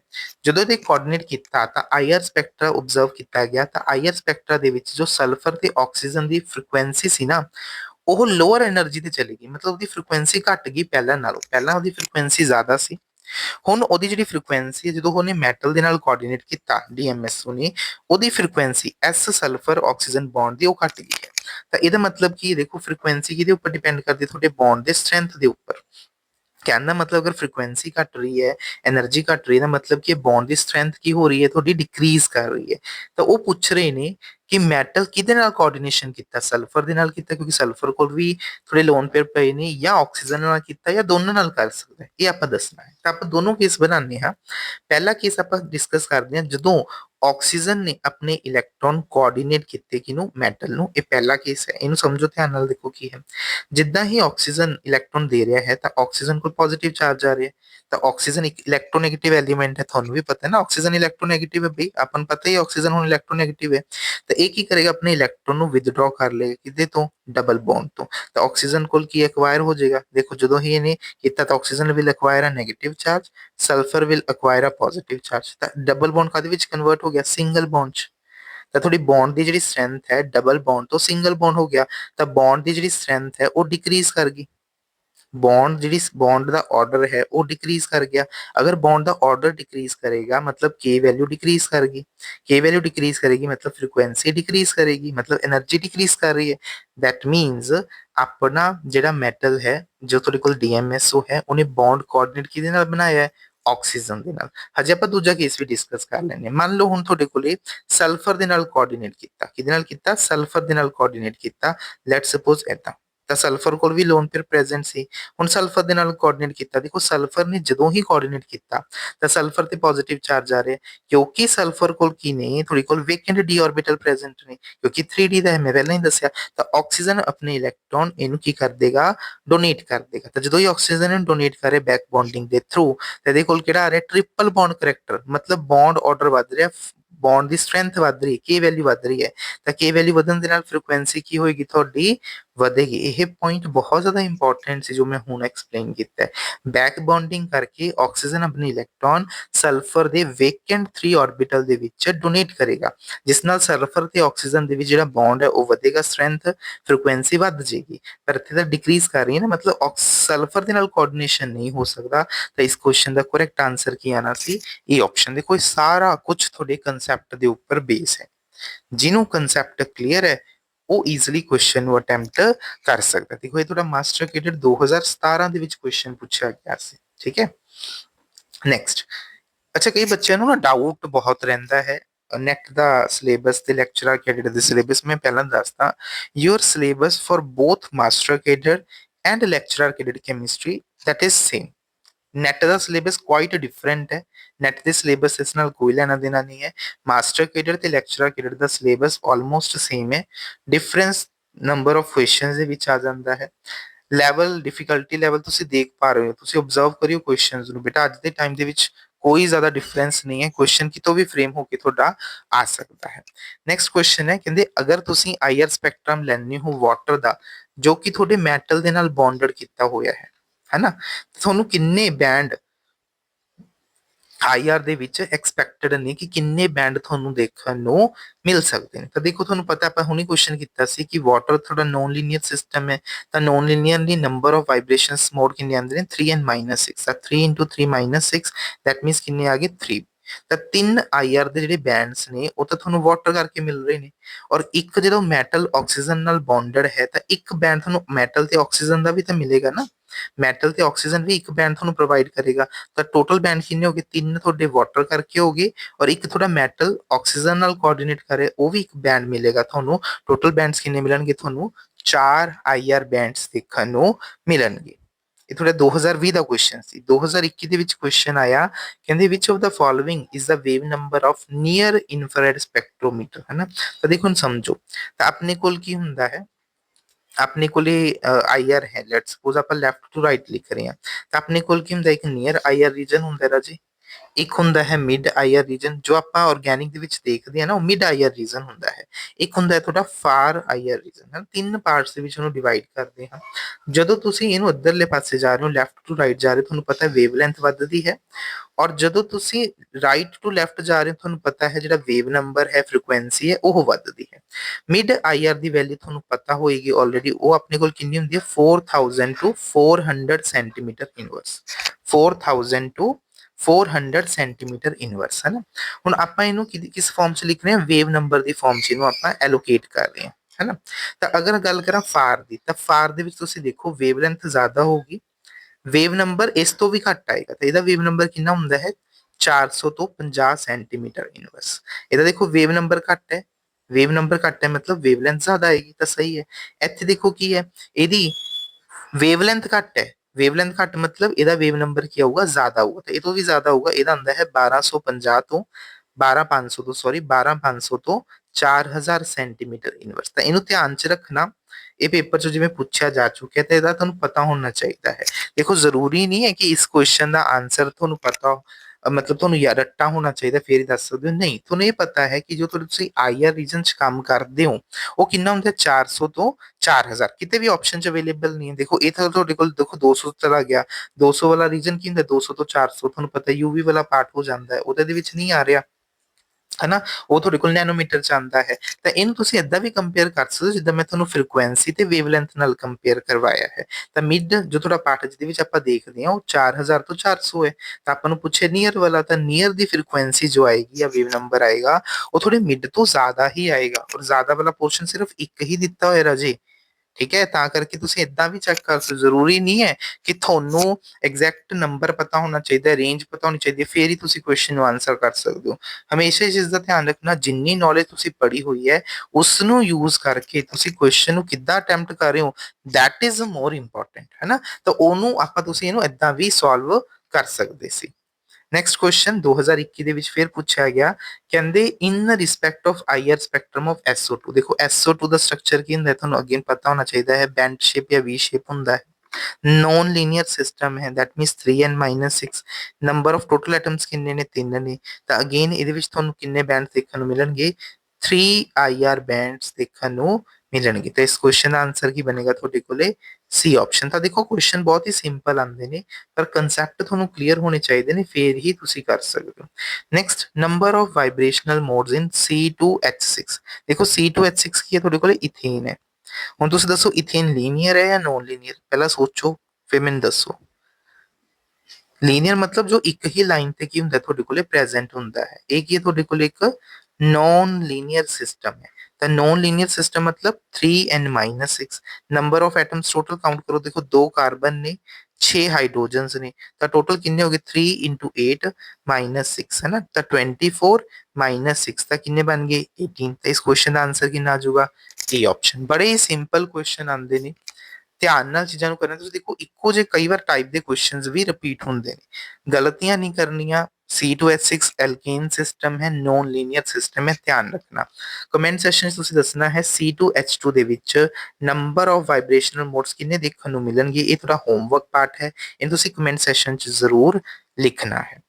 ਨੈਕਸਟ ਕੁਐਸਚਨ ਤੁਹਾਡੇ ਲੈਕਚਰਰ ਦੇ ਵਿੱਚ 2016 ਚ ਪੁੱਛਿਆ ਗਿਆ, ਕਹਿੰਦੇ value of stretching frequency of the carbonyl group ਦੀ ਕੰਪੇਅਰ ਕਰਨੀ ਹੈ। 3 ਸਟਰਕਚਰ ਦਿੱਤੇ ਹੋਏ ਨੇ, ਇੱਕ ਹੈ ਤੁਹਾਡੇ ਕੋਲੇ ਐਸੀਟੋਨ, ਮੈਂ ਸਟਰਕਚਰ ਡਰਾ ਕਰ ਦੇਣੇ ਤਾਂ ਕਿ ਤੁਹਾਨੂੰ ਪਤਾ ਰਹੇ। ਮਿਥੋਕਸੀ ਇਥੇਨ, ਤਾਂ ਮਿਥੋਕਸੀ ਇਥੇਨ ਦਾ ਸਟਰਕਚਰ ਕੀ ਹੁੰਦਾ ਹੈ, CH3CH2 C double bond O, ਠੀਕ ਹੈ। ਮਿਥੋਕਸੀ ਗਰੁੱਪ मतलब एस्टर प्रेजेंट है।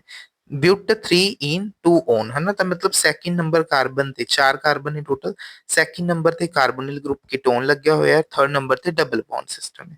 ਹੁਣ ਤੁਸੀਂ ਦੇਖੋ ਇਹ ਤੁਹਾਡੇ ਕੋਲ ਪਿਓਰ ਕਾਰਬੋਨਿਲ ਗਰੁੱਪ ਹੈ, ਆ ਤੁਹਾਡੇ ਕੋਲ ਐਸਟਰ ਹੈ। ਤਾਂ ਐਸਟਰ ਦੀ ਜਿਹੜੀ ਤੁਹਾਡੇ ਕੋਲ ਫ੍ਰੀਕੁਐਂਸੀ ਰਾਜੀ ਆਉਂਦੀ ਹੈ ਉਹ ਲਗਭਗ ਤੁਹਾਡੇ ਕੋਲ 1735 ਸੈਂਟੀਮੀਟਰ ਇਨਵਰਸ ਦੇ ਆਸ-ਪਾਸ ਆਉਂਦੀ ਹੈ। ਹੁਣ ਤੁਸੀਂ ਕਹੋਗੇ ਸਰ ਸਾਨੂੰ ਧਿਆਨ ਚ ਨਹੀਂ ਹੈ, ਚਲੋ ਨਹੀਂ ਧਿਆਨ ਚ ਰਾਜੀ, ਮੈਂ ਸਿੱਧਾ ਵੀ ਕਰਵਾ ਦੇਣਾ। ਦੇਖੋ ਤਾਂ ਦੇਖੋ ਹੁਣ ਜਦੋਂ ਆਪਣੇ ਕੋਲ ਆਕਸੀਜਨ ਕੋਲ ਲੋਨ ਪੇਅਰ ਹੈ, ਤਾਂ ਇਹ ਲੋਨ ਪੇਅਰ ਜਦੋਂ ਰੈਜ਼ੋਨੈਂਸ ਜਾ ਰਿਹਾ ਹੈ ਤਾਂ ਤੁਸੀਂ ਦੇਖੋ ਡਬਲ ਬੌਂਡ ਨੂੰ ਕਾਚ ਕਨਵਰਟ ਕਰ ਰਿਹਾ ਤੁਹਾਡੇ ਸਿੰਗਲ ਬੌਂਡ ਚ, ਡਬਲ ਬੌਂਡ ਨੂੰ ਕਾਚ ਕਨਵਰਟ ਕਰ ਰਿਹਾ ਤੁਹਾਡੇ ਸਿੰਗਲ ਬੌਂਡ ਚ ਕਨਵਰਟ ਕਰ ਰਿਹਾ। ਬਟ ਜਦੋਂ ਹੀ ਇਹ ਸਿੰਗਲ ਬੌਂਡ ਚ ਕਨਵਰਟ ਹੋ ਰਿਹਾ, ਇੱਕ ਚੀਜ਼ ਇਹ ਵੀ ਧਿਆਨ ਰੱਖਣਾ ਹੈ ਕਿ ਆਕਸੀਜਨ ਜਦੋਂ ਰੈਜ਼ੋਨੈਂਸ ਕਰ ਰਿਹਾ ਹੈ ਤਾਂ ਉਸ ਨੂੰ ਕਾਹਦੇ ਵਿੱਚ ਕਨਵਰਟ ਕਰ ਰਿਹਾ, ਅਗੇਨ ਡਬਲ ਬੌਂਡ ਚ। ਤਾਂ ਆਪਣੇ ਸਪੈਕਟ੍ਰੋਮੀਟਰ ਨੂੰ ਥੋੜੀ ਨਾ ਪਤਾ ਕਿ ਕਿਹੜਾ ਕਾਰਬਨਿਲ ਦੇਖਣਾ, ਤਾਂ ਕਾਰਬਨਿਲ ਗਰੁੱਪ ਜਿੱਥੇ ਦਿਖਿਆ ਉਹਦੇ ਕੋਰਸਪੋਂਡਿੰਗ ਫ੍ਰੀਕੁਐਂਸੀ ਦਿਖਾ ਦੇਣੀ ਹੈ। ਤਾਂ ਦੇਖੋ ਇਹਨੂੰ ਦੇਖੋ, ਚਾਹੇ ਪਹਿਲਾ ਸਟਰਕਚਰ ਹੈ ਚਾਹੇ ਦੂਸਰਾ ਹੈ, ਕਾਰਬਨਿਲ ਗਰੁੱਪ ਤਾਂ ਦਿਖ ਹੀ ਰਿਹਾ, ਤਾਂ ਕਰਕੇ ਐਸਟਰ ਦੀ ਜਿਹੜੀ ਫ੍ਰੀਕੁਐਂਸੀ ਆਉਂਦੀ ਹੈ, ਵੇਵ ਨੰਬਰ ਆਉਂਦਾ ਹੈ, ਉਹ ਨਾਰਮਲ ਕਾਰਬਨਿਲ ਗਰੁੱਪ ਤੋਂ ਜ਼ਿਆਦਾ ਆਉਂਦਾ ਹੈ। ਤਾਂ ਕਾਰਬਨਿਲ ਗਰੁੱਪ ਨਾਰਮਲੀ ਆਉਂਦਾ ਹੈ 1680 ਤੋਂ 1720 ਸੈਂਟੀਮੀਟਰ ਇਨਵਰਸ ਦੇ ਰੀਜਨ ਦੇ ਵਿੱਚ ਆਉਂਦਾ ਹੈ, ਤੁਸੀਂ ਧਿਆਨ ਰੱਖਣਾ ਹੈ। ਠੀਕ ਹੈ, ਤਾਂ ਐਸਟਰ ਦੀ ਇਸੇ ਕਰਕੇ ਫ੍ਰੀਕੁਐਂਸੀ ਥੋੜੀ ਜਿਹੀ ਜ਼ਿਆਦਾ ਆ ਜਾਂਦੀ ਹੈ ਵੇਵ ਨੰਬਰ, ਕਿਉਂਕਿ ਰੈਜ਼ੋਨੇਟਿੰਗ ਸਟਰਕਚਰ ਡਰਾ ਕਰੋਗੇ ਨਾ ਤਾਂ ਵੀ ਉੱਥੇ ਤੁਹਾਨੂੰ ਕਾਰਬਨਿਲ ਗਰੁੱਪ ਓਬਟੇਨਡ ਹੋ ਰਿਹਾ। ਅਗਰ ਮੈਂ ਥਰਡ ਪਾਰਟ ਦੀ ਗੱਲ ਕਰਾਂ ਤਾਂ ਤੁਸੀਂ ਦੇਖੋ ਇੱਥੇ ਰੈਜ਼ੋਨੈਂਸ ਹੋ ਰਹੀ ਹੈ, ਤਾਂ ਰੈਜ਼ੋਨੈਂਸ ਹੋਣ ਕਰਕੇ ਇੱਥੇ ਕੀ ਕਾਦੇ ਵਿੱਚ ਕਨਵਰਟ ਹੋ ਰਿਹਾ ਤੁਹਾਡੇ ਕੋਲੇ, ਉਹ double bond, double carbonyl system single bond ਚ ਕਨਵਰਟ ਹੋ ਰਿਹਾ। ਸਿੰਗਲ ਬੌਂਡ ਚ ਕਨਵਰਟ ਹੋ ਰਿਹਾ ਮਤਲਬ ਇੱਥੇ ਫ੍ਰੀਕੁਐਂਸੀ ਕੀ ਹੋ ਰਹੀ ਤੁਹਾਡੀ, ਡਿਕਰੀਜ਼ ਕਰ ਰਹੀ। ਮਤਲਬ ਸੀ ਆਪਸ਼ਨ ਦੇ ਵਿੱਚ ਜਿਹੜੀ ਤੁਹਾਡੀ ਫ੍ਰੀਕੁਐਂਸੀ ਹੋਏਗੀ, ਸੀ ਪਾਰਟ ਦੇ ਵਿੱਚ ਜਿਹੜੀ ਤੁਹਾਡੇ ਕੋਲ ਫ੍ਰੀਕੁਐਂਸੀ ਦਾ ਆਰਡਰ ਬਣੇਗਾ ਉਹ ਕੀ ਕਰੇਗਾ, ਸਭ ਤੋਂ ਘੱਟ ਹੋਏਗਾ। ਤਾਂ ਸਭ ਤੋਂ ਜ਼ਿਆਦਾ ਫ੍ਰੀਕੁਐਂਸੀ ਕਿਹਦੀ ਹੈ ਤੁਹਾਡੇ ਕੋਲ, ਬੀ ਆਪਸ਼ਨ ਚ 1735, ਕਿਉਂਕਿ ਕਾਰਬਨਿਲ ਗਰੁੱਪ ਇੰਟੈਕਟ ਹੈ।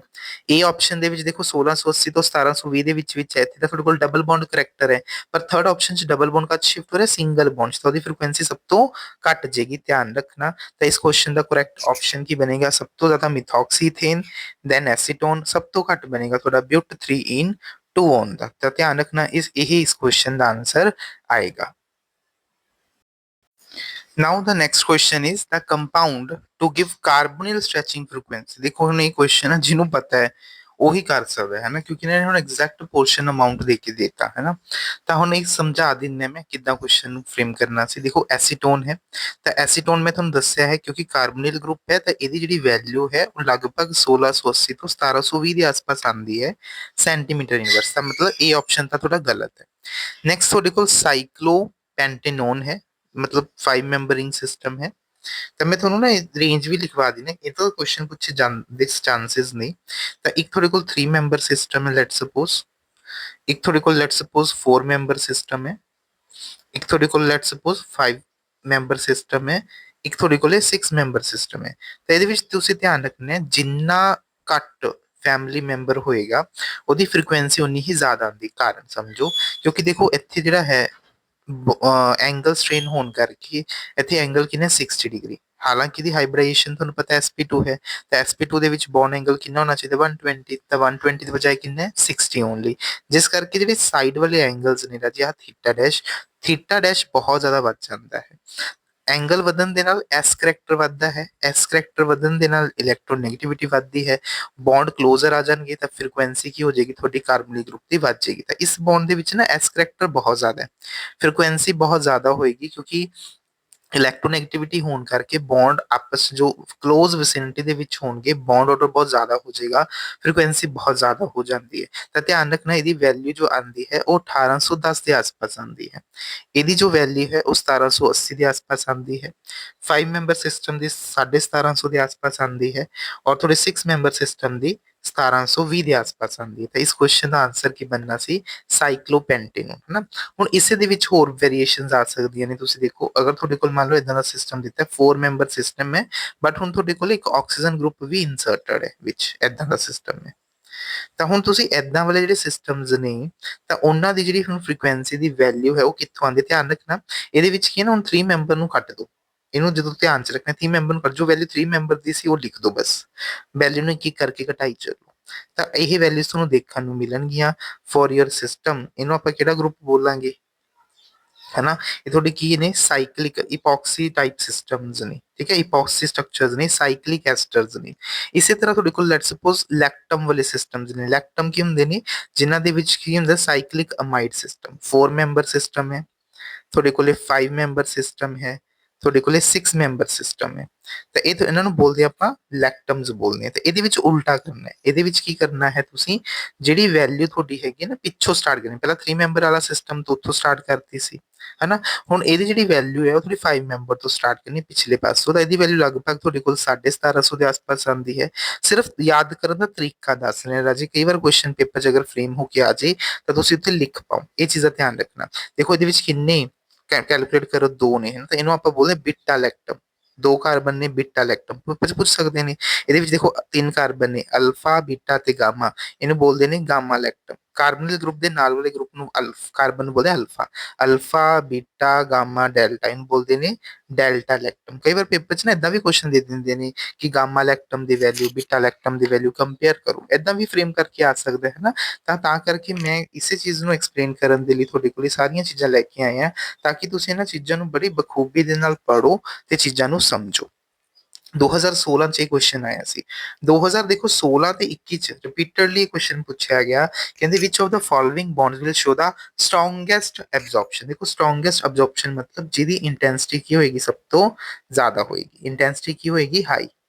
ਹੁਣ ਆਈਆਰ ਦੇ ਵਿੱਚ ਕਿਸ ਚੀਜ਼ ਉੱਪਰ ਡਿਪੈਂਡ ਕਰਦਾ ਤੁਹਾਡੀ ਡਾਈਪੋਲ ਮੂਵਮੈਂਟ ਦੇ ਵਿੱਚ, ਤਾਂ ਜਿਸ ਦਾ ਡਾਈਪੋਲ ਮੂਵਮੈਂਟ, ਜਿਸ ਦੀ ਪੋਲੈਰਿਟੀ ਸਭ ਤੋਂ ਜ਼ਿਆਦਾ ਹੋਏਗੀ, ਜਿਸ ਦਾ ਡਾਈਪੋਲ ਮੂਵਮੈਂਟ ਸਭ ਤੋਂ ਜ਼ਿਆਦਾ ਹੋਏਗਾ ਉਹਦੀ ਇੰਟੈਂਸਿਟੀ ਸਭ ਤੋਂ ਜ਼ਿਆਦਾ ਆਏਗੀ।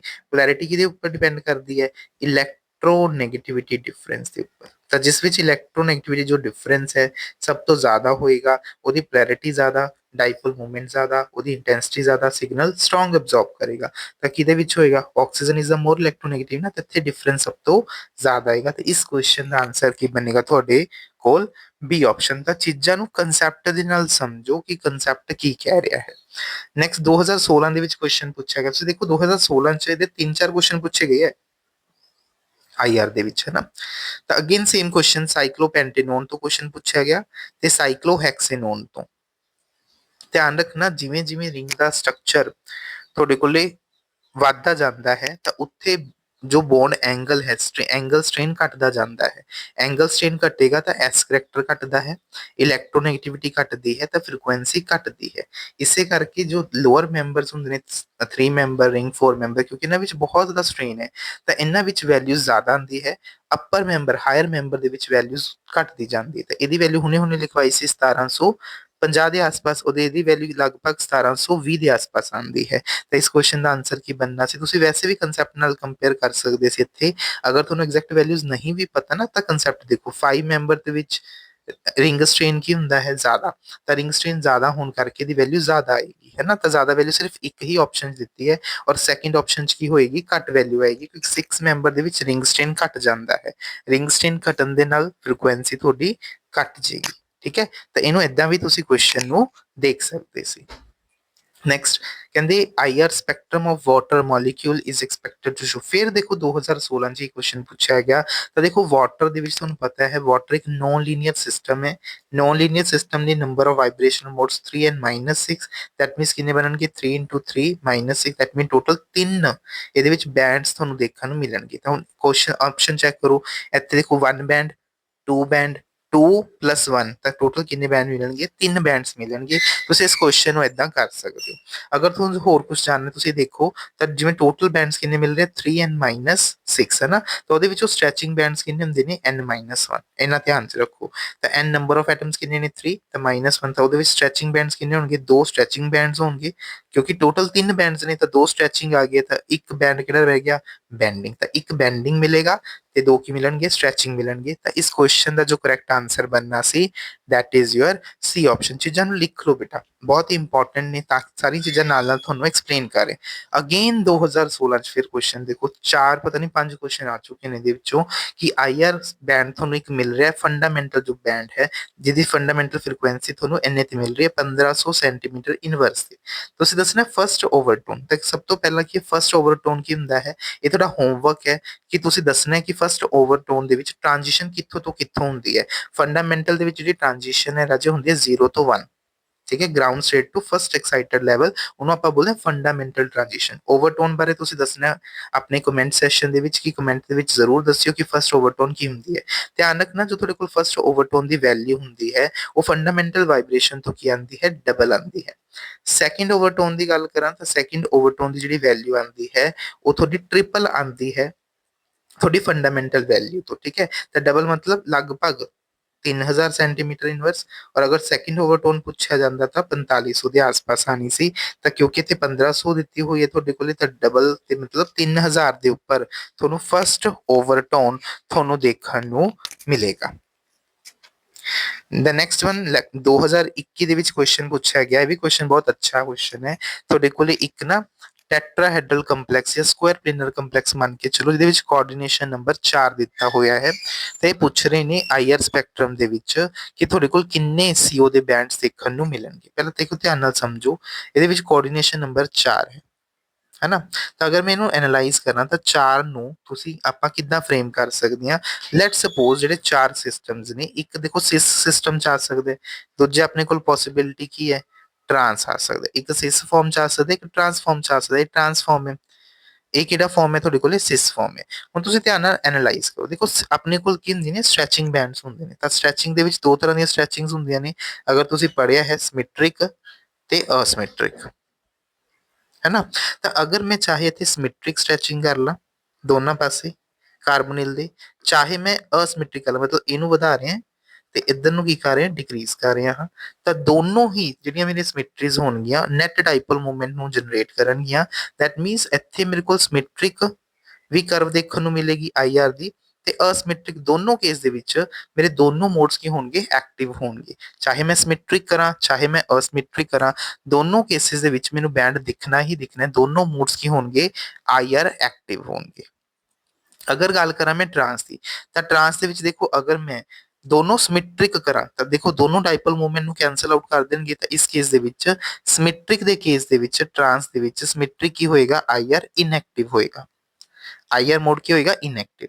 ਬਟ ਅਗਰ ਮੈਂ ਇਹਦੇ ਵਿੱਚ ਕੀ ਲਵਾਂ ਜਿਹੜਾ ਥੋੜਾ ਟਰਾਂਸ ਵਾਲਾ ਸਿਸਟਮ ਹੈ ਤਾਂ ਟਰਾਂਸ ਵਾਲੇ ਸਿਸਟਮ ਨੂੰ ਮੈਂ ਕੀ ਲੈ ਲਾਂ ਕਿ ਤੁਹਾਡੇ ਕੋਲ ਟਰਾਂਸ ਵਾਲਾ ਸਿਸਟਮ ਕੀ ਅਸਿਮੈਟ੍ਰਿਕ ਕਰ ਰਿਹਾ, ਮਤਲਬ ਇੱਕ ਅਗਰ ਇਲੋਂਗੇਟ ਕਰ ਰਿਹਾ ਤਾਂ ਦੂਜਾ ਕੀ ਕਰ ਰਿਹਾ? ਕੰਪਰੈਸ ਕਰ ਰਿਹਾ। ਤਾਂ ਇਸ ਕੇਸ ਦੇ ਵਿੱਚ ਤੁਸੀਂ ਚੈੱਕ ਕਰੋ ਤਾਂ ਇੱਕ ਦੀ ਤਾਂ ਬੌਂਡ ਲੈਂਥ ਦੇਖੋ ਵੱਧ ਰਹੀ ਹੈ ਤਾਂ ਦੂਜੇ ਦੀ ਬੌਂਡ ਲੈਂਥ ਘਟ ਰਹੀ ਹੈ। ਤਾਂ ਇੱਥੇ ਨੈਟ ਡਾਈਪੋਲ ਮੂਵਮੈਂਟ ਜ਼ੀਰੋ ਨਹੀਂ ਹੋਏਗਾ, ਸੌਰੀ ਜ਼ੀਰੋ ਨਹੀਂ ਹੋਏਗਾ, ਦੈਟ ਬਿਕਮਸ ਨॉन ਜ਼ੀਰੋ। ਤਾਂ ਆਹ ਵਾਲਾ ਜਿਹੜਾ ਮੋਡ ਹੈ ਅਸਿਮੈਟ੍ਰਿਕ ਸਟ੍ਰੈਚ ਦਾ, ਠੀਕ ਹੈ, ਅਸਿਮੈਟ੍ਰਿਕ ਸਟ੍ਰੈਚ ਦਾ, ਇਹਦੇ ਵਿੱਚ ਡਾਈਪੋਲ ਮੂਵਮੈਂਟ ਨॉन ਜ਼ੀਰੋ ਹੈ ਤੇ ਇਹ ਕੀ ਹੋਏਗਾ? ਤੁਹਾਡਾ ਆਈਆਰ ਐਕਟਿਵ ਹੋਏਗਾ। ਦੈਟ ਮੀਨਸ ਸਿਸ ਦੇ ਵਿੱਚ ਦੋਨੋਂ ਐਕਟਿਵ ਨੇ, ਸਿਮੈਟ੍ਰਿਕ ਤੇ ਅਸਿਮੈਟ੍ਰਿਕ, ਪਰ ਟਰਾਂਸ ਦੇ ਵਿੱਚ ਸਿਮੈਟ੍ਰਿਕ ਆਈਆਰ ਐਕਟਿਵ ਇਨਐਕਟਿਵ ਹੈ ਔਰ ਅਸਿਮੈਟ੍ਰਿਕ ਸੱਚ ਕੀ ਹੈ ਆਈਆਰ ਐਕਟਿਵ ਹੈ। ਤਾਂ ਟੋਟਲ 3 ਤੁਹਾਡੇ ਕੋਲ ਆਈਆਰ ਐਕਟਿਵ ਮੋਡਸ ਆ ਰਹੇ ਨੇ ਤੇ ਇਸ ਕੁਐਸਚਨ ਦਾ ਜਿਹੜਾ ਆਨਸਰ ਹੈ ਉਹ ਕੀ ਬਣਨਾ ਹੈ ਤੁਹਾਡੇ ਕੋਲੇ ਸੀ ਆਪਸ਼ਨ। ਦੇਖੋ ਕਨਸੈਪਟ ਦੇ ਉੱਪਰ ਹੀ ਬੇਸਡ ਕੁਐਸਚਨ ਹੈ ਨਾ। ਕਨਸੈਪਟ ਅਗਰ ਤੁਹਾਨੂੰ ਪਤਾ ਹੈ ਕਿ ਆਈਆਰ ਦਾ ਕਨਸੈਪਟ ਕੀ ਹੈ ਕਿ ਆਪਾਂ ਕੀ ਚੈੱਕ ਕਰਨਾ, there should be a change in dipole moment during vibration. अगर वो चीज ਤੁਹਾਨੂੰ ਕਲੀਅਰ ਹੈ you can solve the answer ਹੈ ਨਾ।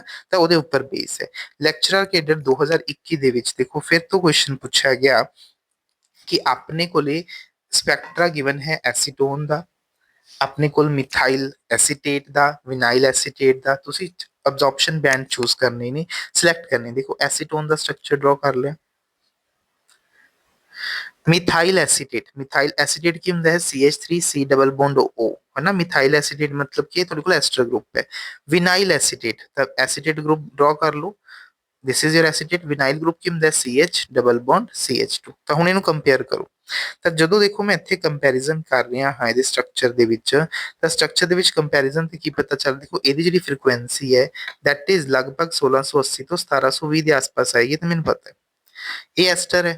ਤਾਂ ਐਸਟਰ ਦੀ ਫ੍ਰੀਕੁਐਂਸੀ ਮੈਂ ਤੁਹਾਨੂੰ ਦੱਸਿਆ ਲਗਭਗ 1735 ਦੇ ਆਸ-ਪਾਸ ਆਉਂਦੀ ਹੈ। ਦੈਟ ਮੀਨਸ ਆਹ ਆਪਸ਼ਨ ਹੋ ਸਕਦਾ ਹੈ ਏ ਆਪਸ਼ਨ ਜਾਂ ਸੀ ਆਪਸ਼ਨ, ਮਤਲਬ ਡੀ ਤੇ ਬੀ ਕੀ ਹੈ ਰਿਜੈਕਟਡ ਹੈ। ਚਲੋ ਰਿਜੈਕਟ ਕਰਤੀ। ਹੁਣ ਆਪਾਂ ਕੰਪੇਅਰ ਕਰਨਾ ਹੈ ਏ ਆਪਸ਼ਨ ਤੇ ਸੀ ਆਪਸ਼ਨ। ਦੇਖੋ ਸੀ ਆਪਸ਼ਨ ਨੂੰ ਜਦੋਂ ਤੁਸੀਂ ਕਰੋਗੇ ਇੱਥੇ ਐਸਟਰ ਹੈ, ਇੱਧਰ ਵੀ ਡਬਲ ਬੌਂਡ ਕਰੈਕਟਰ ਜਨਰੇਟ ਹੋ ਰਿਹਾ ਅਗੇਨ। ਔਰ ਅਗਰ ਇਹ ਰੈਜ਼ੋਨੈਂਸ ਦੇ ਵਿੱਚ ਵਿਨਾइल ਦੇ ਨਾਲ ਪਾਰਟਿਸਿਪੇਟ ਕਰ ਰਿਹਾ ਤਾਂ ਵੀ ਆਕਸੀਜਨ ਤੇ ਕਾਰਬੋਨਿਲ ਦਾ ਡਬਲ ਬੌਂਡ ਜਨਰੇਟ ਹੋ ਰਿਹਾ। ਤਾਂ ਇਹਦੀ ਵੈਲਿਊ ਦੇਖੋ ਦੋ ਦੋ ਡਬਲ ਬੌਂਡ ਜਨਰੇਟ ਹੋ ਰਹੇ ਨੇ ਰੈਜ਼ੋਨੈਂਸ ਦੇ ਥਰੂ।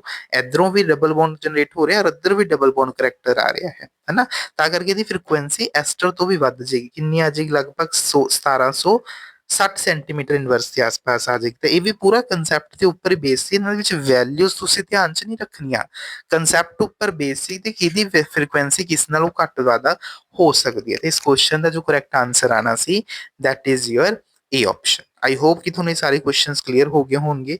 ਨੈਕਸਟ ਪਾਰਟ ਤੁਹਾਡਾ ਜੋ ਐਨਐਮਆਰ ਹੈ ਇਹ ਆਪਾਂ ਨੈਕਸਟ ਪਾਰਟ ਦੇ ਵਿੱਚ ਕਵਰ ਕਰਾਂਗੇ।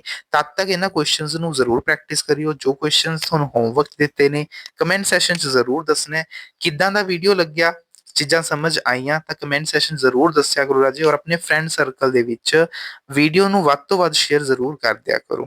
ਸਾਰਾ ਜਿੰਨੀ ਵੀ ਦੇਖੋ ਕਰ ਰਹੇ ਹਾਂ ਕੁਐਸਚਨਸ ਨੂੰ ਬਣਾਉਣ 'ਚ ਕਿੰਨਾ ਟਾਈਮ ਲੱਗਿਆ ਮੇਰੇ, ਤਕਰੀਬਨ ਮੇਰੇ 2-3 ਦਿਨ ਲੱਗੇ ਨੇ ਇਸ ਪੀਡੀਐਫ ਨੂੰ ਜਨਰੇਟ ਕਰਨ ਦੇ ਵਿੱਚ। ਕੁਐਸਚਨਸ ਨੂੰ ਇੱਕ ਇੱਕ ਕੁਐਸਚਨ ਨੂੰ ਐਨਾਲਾਈਜ਼ ਕਰਕੇ ਲੱਭਣਾ ਕਿ ਪੇਪਰ 'ਚ ਕਿਹੜੇ ਪੇਪਰ 'ਚ ਕਿੱਥੇ-ਕਿੱਥੇ ਕੁਐਸਚਨਸ ਪਏ ਨੇ।